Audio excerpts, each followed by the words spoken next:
പുന്നത്തറ കമ്പനിക്കടവ് പാലത്തിന് പുനർജന്മം. നിലവിൽ പാലത്തിന്റെ നിർമ്മാണം അന്തിമഘട്ടത്തിലാണ്. സഹകരണ തുറമുഖ ദേവസ്വം വകുപ്പ് മന്ത്രി വി.എൻ. വാസവൻ നിർമ്മാണ പുരോഗതി വിലയിരുത്തി. മന്ത്രി വി.എൻ. വാസവന്റെ ഇടപെടലിലൂടെയാണ് പാലത്തിന്റെ പുനർനിർമ്മാണം ആരംഭിച്ചത്. 3 മീറ്റർ മാത്രമായിരുന്നു പാലത്തിന്റെ വീതി. വാഹനങ്ങൾ ഞെങ്ങിഞ്ഞെരുങ്ങിയായിരുന്നു അക്കരെ കടന്നിരുന്നത്. പാലത്തിന്റെ വീതി കുറവ് കാൽനടയാത്രികരെയും ബുദ്ധിമുട്ടിച്ചിരുന്നു. പതിറ്റാണ്ടുകളുടെ ജനങ്ങളുടെ ആവശ്യമായിരുന്നു കമ്പനിക്കടവ് പാലത്തിന്റെ പുനർനിർമ്മാണം. കൈവരികളുടെ നിർമ്മാണം പുരോഗമിക്കുകയാണ്.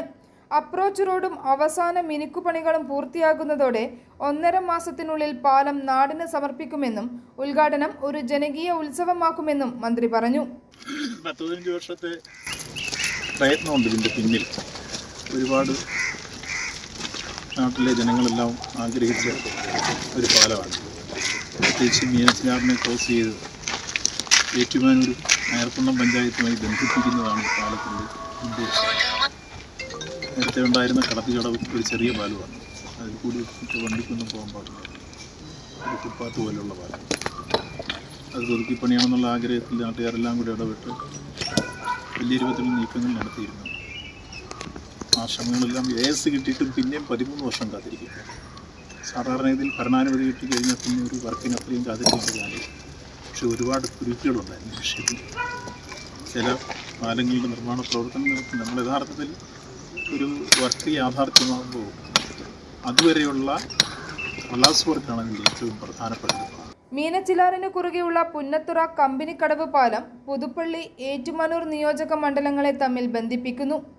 7 മീറ്റർ റോഡും ഇരുവശങ്ങളിൽ നടപ്പാതയും ഉൾപ്പെടെ 11 മീറ്റർ വീതിയും 83.4 മീറ്റർ നീളത്തിലുമാണ് പുതിയ പാലത്തിന്റെ നിർമ്മാണം.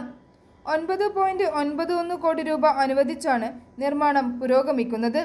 4 തൂണുകളും 3 സ്പാനുകളും 9 ബീമുകളുമാണ് പാലത്തിനുള്ളത്. അപകടത്തിലായിരുന്ന പഴയ പാലം പൂർണ്ണമായും പൊളിച്ചു നീക്കിയാണ് പുതിയ പാലത്തിന്റെ നിർമ്മാണം തുടങ്ങിയത്. പുന്നത്തുറ കിഴക്ക് പടിഞ്ഞാറ് മേഖലകളെ ബന്ധിപ്പിക്കുന്ന പാലത്തിന്റെ ഒരു വശം ഏറ്റുമാനൂർ നഗരസഭയിലും മറുവശം അയർക്കുന്നം പഞ്ചായത്തിലുമാണ്. കമ്പനിക്കടവ് പാലം യാഥാർത്ഥ്യമാകുന്നതോടെ മീനച്ചിലാറിന്റെ ഇരുകരകളിലുമുള്ള ജനങ്ങളുടെ യാത്രാക്ലേശത്തിന് പരിഹാരമാകും.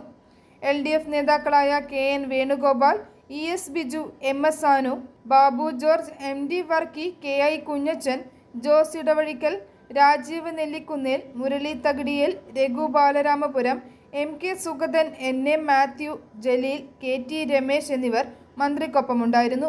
i4 news, Ettumanoor.